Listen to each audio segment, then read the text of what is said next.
16년입니다. 16년 동안 이분은 밥만 먹으면 눈이 감겨서 친구 얼굴을 똑바로 볼 수가 없었습니다. 손끝은 늘 저렸고 밤이면 다리가 쑤셔서 비명을 참았습니다. 병원을 12곳이나 다녔지만 소용없었습니다. 그런데 딱 90일 만에 이 모든 게 사라졌습니다. 무슨 비싼 주사를 맞았을까요? 아니면 특별한 치료를 받았을까요? 아닙니다. 편의점에서 1,000원짜리 2가지를 샀을 뿐입니다. 제가 30년 동안 연구실에서 논문을 쓰면서도 놓쳤던 단 하나의 비밀이었습니다. 그날 이후 저는 제 박사 학위증을 책상 서랍에 넣어버렸습니다. 현장이 답이었거든요. 저는 박정우입니다. 대학에서 30년간 당대사와 영양생화학을 연구했고 지금도 수백 명의 어르신들과 매주 상담합니다. 그분들이 제게 가장 많이 하는 말이 있습니다. 밥만 먹으면 정신이 몽롱하다. 낮잠을 자도 개운하지 않다. 손발이 이상하다. 밤에 다리 때문에 잠을 못 잔다. 이게 늙어서 그런 거 아니냐고 물으십니다. 아닙니다. 절대 아닙니다. 이건 나이 문제가 아니었습니다. 제가 발견한 건 충격적이었습니다. 여러분이 먹는 밥의 양이 문제가 아니라 먹기 전 딱 15분이 문제였던 겁니다. 운동선수가 준비 운동 없이 뛰면 다치듯이 우리 몸도 준비 없이 밥을 먹으면 비명을 지릅니다. 다만 우리가 그 비명을 졸음과 저림으로 느낄 뿐이죠. 식사 15분 전 몸한테 신호를 주는 겁니다. 지금부터 음식이 들어온다고 미리 알려주는 거예요. 그럼 우리 몸은 준비합니다. 호르몬을 깨우고 소화액을 분비하고 온몸의 시스템을 가동시킵니다. 이 단순한 원리를 82세 어르신이 편의점 두유 한 팩으로 증명해 보이셨습니다. 가족 중에 밥만 먹으면 꼭 눈 감으시는 분 계시죠? 손발이 저리다고 하소연하시는 분 계시죠? 오늘 이 이야기 끝까지 들으시면 내일부터 당장 바꿀 수 있습니다. 여러분 주변 분들한테 이 영상 꼭 보여주세요. 16년을 고생한 분이 90일 만에 웃을 수 있었던 그 비밀을 지금부터 공개합니다. 용인에 사는 82세 박정수님은 식후 졸림 때문에 외식을 포기한 지 10년이 넘었습니다. 아침을 먹으면 오전 내내 눈이 무겁고 점심을 먹으면 손끝이 저릿했습니다. 저녁을 먹고 나면 다리가 쑤셔서 잠을 설치기 일쑤였죠.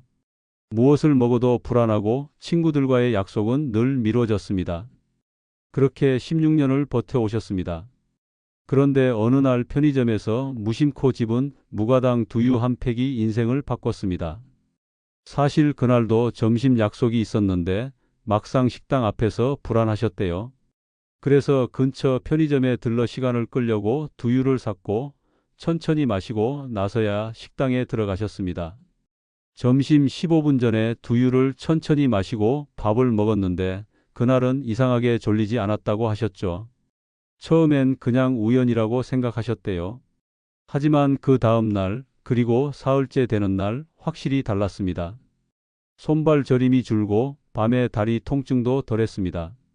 그때부터 작은 수첩에 식전 두유, 달걀 추가, 식후 느낌을 기록하기 시작하셨습니다. 이 이야기를 끝까지 들어야 전체 흐름을 알 수 있습니다. 박정수님은 3달 뒤 친구들과 다시 외식할 정도로 달라지셨습니다. 이제는 아침 모임도 참석하시고 점심 약속도 즐기십니다. 오후에 졸린 적이 거의 없고 밤에 다리가 쑤시는 일도 많이 줄었다고 하세요. 그분의 수첩에는 3달 동안의 변화가 빼곡히 적혀 있습니다. 이런 중요한 정보를 더 많은 분들이 알 수 있도록 구독과 좋아요로 응원해 주세요. 끝까지 보시면 왜 지금 당장 여러분의 작은 습관을 바꿔야 하는지 분명하게 깨닫게 되실 겁니다. 오늘 이 영상에서 말씀드릴 내용은 여러분의 식생활 관리 방식을 완전히 바꿀 수 있는 중요한 지혜입니다. 이 이야기를 끝까지 듣고 실천하셔야만 진정한 변화를 경험할 수 있습니다. 마지막에 나올 단 하나의 습관이 모든 것을 바꿀 수 있습니다. 뒤에 나올 기록법을 모르시면 지금까지의 노력이 의미 없어질 수 있어요. 자, 그럼 이제 박정수님의 식습관을 바꾼 작은 실천이 왜 과학적으로 타당한지 우리 일상에서 어떻게 적용할 수 있는지 하나씩 짚어보겠습니다. 많은 분들이 식사량만 줄이면 된다고 생각하십니다. 밥 한 공기를 반 공기로 줄이고 반찬도 절반만 먹으면 괜찮을 거라고 믿으시죠? 하지만 제가 30년간 연구하면서 발견한 건 양보다 중요한 게 있다는 겁니다. 바로 몸이 준비할 시간입니다. 우리 몸은 갑자기 많은 음식이 들어오면 당황합니다. 특히 공복 상태에서 탄수화물이 빠르게 들어오면 몸은 비상사태처럼 반응하죠. 한국영양학회에서 진행한 연구를 보면 식전에 단백질을 소량 섭취한 그룹이 그렇지 않은 그룹보다 식후 혈당 반응이 훨씬 완만했습니다. 이건 단순히 배를 채워서가 아닙니다. 단백질이 소화되면서 우리 몸의 호르몬 시스템을 미리 깨우는 겁니다. 마치 엔진을 예열하는 것처럼요. 82세 박정수님도 처음엔 밥을 반만 먹으셨대요. 하지만 오히려 더 허기지고 짜증이 났다고 하세요. 그런데 식전 두유를 시작한 후 첫 주에 졸림이 현저히 줄었습니다. 밥 양은 거의 그대로였는데 말이죠. 여러분도 식사 15분 전에 단백질을 소량 섭취해 보세요. 우유나 두유 아니면 달걀 반 개라도 좋습니다. 단 여기서 중요한 건 단백질 음료 중 당이 들어간 제품은 오히려 반대 효과를 낸다는 겁니다. 초코우유나 달달한 두유는 피하셔야 해요. 여러분은 지금 어떤 방식으로 식사량을 조절하고 계신가요? 그렇다면 왜 두유일까요? 두유의 식물성 단백질은 위의 배출 속도를 완만하게 만들어줍니다. 음식이 위에서 장으로 내려가는 속도가 천천히 조절되면 급격한 혈당 상승을 막을 수 있습니다. 국내 한 대학 연구팀이 진행한 임상 실험을 보면 식전 단백질을 섭취한 그룹이 그렇지 않은 그룹보다 식후 혈당 반응이 30% 낮았습니다. 박정수님은 무가당 두유를 하루 한 팩씩 식전 15분 전에 마셨습니다. 처음엔 맛이 밍밍해서 적응이 안 되셨대요. 하지만 이틀째부터는 오히려 입이 개운하고 속도 편하다고 느끼셨다고 해요. 편의점에서 두유를 고르실 때는 200ml 무가당 제품을 선택하시고 성분표에서 당류가 1g 이하인지 꼭 확인하세요. 고소한 맛이라고 표기된 제품은 당이 들어있을 확률이 높습니다. 지금 드시는 두유 무가당인지 확인해 보셨나요? 두유만으로도 효과가 있지만 여기에 삶은 달걀을 하나 더하면 시너지가 생깁니다. 단백질과 지방을 함께 섭취하면 소화 흡수 속도가 더욱 안정화됩니다. 지방은 위에서 장으로 넘어가는 속도를 천천히 만들어 주거든요. 미국 영양학회지에 실린 연구를 보면 단백질과 지방을 함께 섭취한 그룹이 단백질만 섭취한 그룹보다 식후 혈당 곡선이 더 완만했습니다. 박정수님은 두유에 완숙 달걀 1개를 추가한 뒤부터 오후 피로가 확실히 줄었다고 수첩에 기록하셨어요. 아침에 달걀 2~3개를 삶아 두시고 냉장고에 보관하셨대요. 식사 15분 전에 두유와 함께 달걀 1개를 드시는 거죠. 소금이나 마요네즈는 넣지 않으셨습니다. 그냥 완숙 달걀 하나만 천천히 드셨어요. 반숙보다는 완숙이 소화에 더 부담이 없고 포만감도 오래 유지됩니다. 내일 아침 삶은 달걀 1개 준비해 보실래요? 그런데 많은 분들이 놓치는 게 있습니다. 바로 타이밍입니다. 식사 직전에 두유를 마시면 효과가 절반으로 줄어듭니다. 왜 15분이 중요할까요? 단백질은 위에 도착해서 소화가 시작되기까지 약 15분 정도 걸립니다. 그 사이에 우리 몸은 인크레틴이라는 호르몬을 분비하기 시작합니다. 이 호르몬이 췌장을 자극해서 인슐린 분비를 준비시키는 거죠.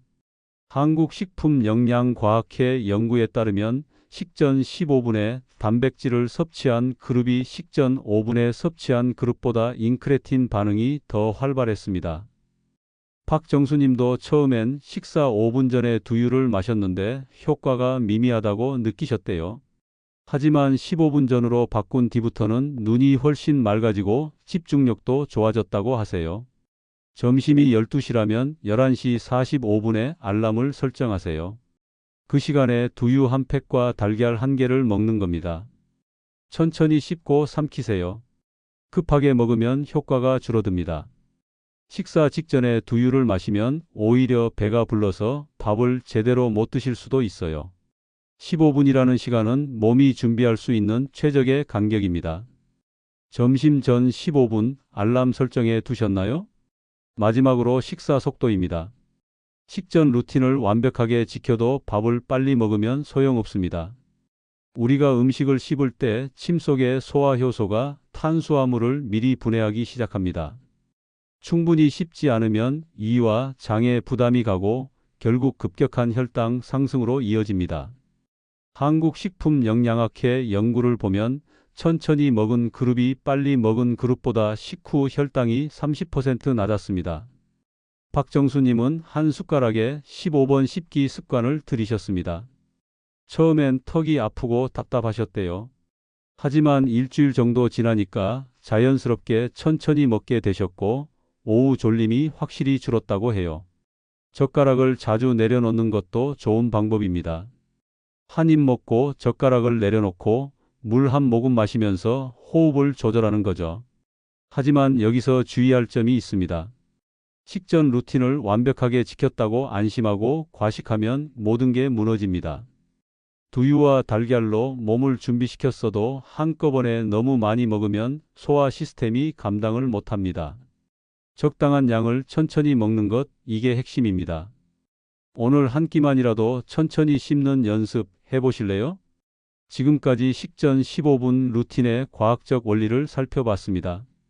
두유와 달걀, 15분의 타이밍, 천천히 먹기.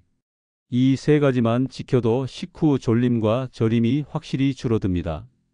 그런데 이걸 어떻게 생활 속에서 꾸준히 실천할 수 있을까요? 이제 일상 전체로 확장해서 구체적인 실천법을 함께 알아보겠습니다. 아침은 하루 중 가장 중요한 식사입니다. 밤새 공복 상태였던 몸은 아침 식사에 가장 예민하게 반응합니다. 잠에서 깨면 우리 몸의 대사 시스템은 아직 완전히 깨어나지 않은 상태예요. 이때 갑자기 밥과 국을 먹으면 몸이 놀라서 혈당이 급격히 오릅니다. 그래서 아침 루틴이 가장 중요합니다. 박정수님은 아침에 일어나면 제일 먼저 미지근한 물 한 잔을 마십니다. 찬물은 위장을 자극할 수 있어서 미지근한 물이 좋아요. 물을 마시고 나서 간단한 스트레칭을 5분 정도 하세요. 팔을 위로 쭉 뻗고 허리를 좌우로 돌리고 다리를 가볍게 주물러주는 정도면 충분합니다. 이렇게 몸을 깨우고 나서 두유와 달걀을 준비하는 겁니다. 아침 식사 30분 전에 두유 한 팩을 천천히 마시고 15분 전에 완숙 달걀 한 개를 드세요. 그리고 나서 아침 식사를 하시면 됩니다. 여기서 절대 하시면 안 되는 게 공복 커피입니다. 많은 분들이 일어나자마자 커피부터 마시는데 이건 위산을 자극해서 속 쓰림을 유발할 수 있어요. 커피는 식후로 미루세요. 아침 식사 시간을 일정하게 지키는 것도 중요합니다. 매일 비슷한 시간에 먹으면 우리 몸의 생체 리듬이 안정되거든요. 아침 식사 시간 일정하게 지키고 계신가요? 외식할 때가 가장 어렵습니다. 집에서는 두유와 달걀을 미리 준비할 수 있지만 밖에서는 쉽지 않죠. 하지만 방법이 있습니다. 상온 보관이 가능한 무가당 두유를 미리 가방에 챙겨두는 겁니다. 요즘은 200ml 작은 팩 제품이 많아서 가방에 넣고 다니기 편합니다. 약속 장소 근처 편의점에서 달걀을 하나 사서 함께 드세요. 박정수님은 외식 약속이 있으면 15분 전에 근처 편의점이나 조용한 카페에 들러서 두유와 달걀을 먹고 가십니다. 친구들이 왜 늦느냐고 물어보면 그냥 화장실 다녀왔다고 하신대요. 굳이 설명할 필요는 없으니까요. 여기서 주의할 점은 커피나 단 음료와 함께 마시면 효과가 줄어든다는 겁니다. 두유는 두유대로, 커피는 식후에 따로 드세요. 외식할 때도 천천히 먹는 습관은 꼭 지켜야 합니다. 친구들과 이야기 나누면서 먹으면 자연스럽게 천천히 먹게 되니까 오히려 외식이 도움이 될 수도 있어요. 점심 전 10분, 잠깐 자리 비울 여유 있으신가요? 저녁은 하루 중 가장 조심해야 하는 식사입니다. 낮 동안 활동을 많이 해서 피곤한 상태이고 저녁 이후엔 활동량이 줄어들기 때문에 같은 음식을 먹어도 더 큰 혈당 반응이 나타납니다. 그래서 저녁엔 식전 루틴이 더욱 중요합니다. 저녁 식사 15분 전에도 두유와 달걀을 드시고 식사량은 아침이나 점심보다 조금 줄이는 게 좋습니다. 저녁 식사 후엔 10분 정도 가볍게 산책하세요. 아파트 단지를 한 바퀴 도는 것만으로도 충분합니다. 밖에 나가기 어려우면 집 안에서 설거지를 하거나 청소를 하는 것도 좋아요. 몸을 움직이면 근육이 당을 소비하기 때문에 식후 혈당 관리에 도움이 됩니다. 간식 관리도 중요합니다. 특히 밤에 과일을 많이 드시는 분들이 계신데 과일 중에는 당이 많은 게 있습니다.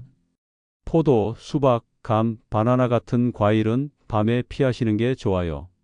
대신 방울토마토나 오이, 당근 같은 채소를 드세요. 배가 고프면 견과류 한 줌이나 무가당 요구르트를 드시는 것도 좋습니다. 오늘 저녁 10분만 걸어볼까요? 편의점이나 마트에서 제품을 고를 때 성분표를 읽는 습관이 중요합니다. 많은 분들이 앞면에 광고 문구만 보고 구매하시는데 진짜 중요한 건 뒷면의 원재료 표기입니다. 원재료 표기는 함량이 많은 순서대로 적혀 있습니다. 만약 설탕이나 액상과당이 첫 줄에 있으면 그 제품은 피하시는 게 좋아요. 두유를 고를 때도 마찬가지입니다. 무가당이라고 써 있어도 꼭 영양 성분표를 확인하세요. 당류가 1g 이하인지 체크하는 겁니다. 0g이면 가장 좋지만 1g 정도는 괜찮습니다. 요구르트나 우유도 마찬가지예요. 달달한 맛이 나는 제품은 대부분 당이 많이 들어 있습니다. 박정수님은 이제 장을 보실 때 제품을 집기 전에 항상 뒷면부터 보신다고 해요. 처음엔 귀찮았는데 한 달 정도 지나니까 자연스럽게 몸에 배었다고 하세요. 좋은 제품을 고르는 안목도 생기고 건강도 지킬 수 있으니 일석이조죠. 오늘 마트 가시면 제품 뒷면부터 읽어보실래요? 마지막으로 가장 중요한 건 기록입니다. 박정수님이 석 달 만에 이렇게 좋아지신 비결은 바로 꾸준한 기록이었습니다. 매일 아침 수첩에 어제 먹은 음식, 식전 루틴 실천 여부, 식후 느낌을 간단히 적으셨어요.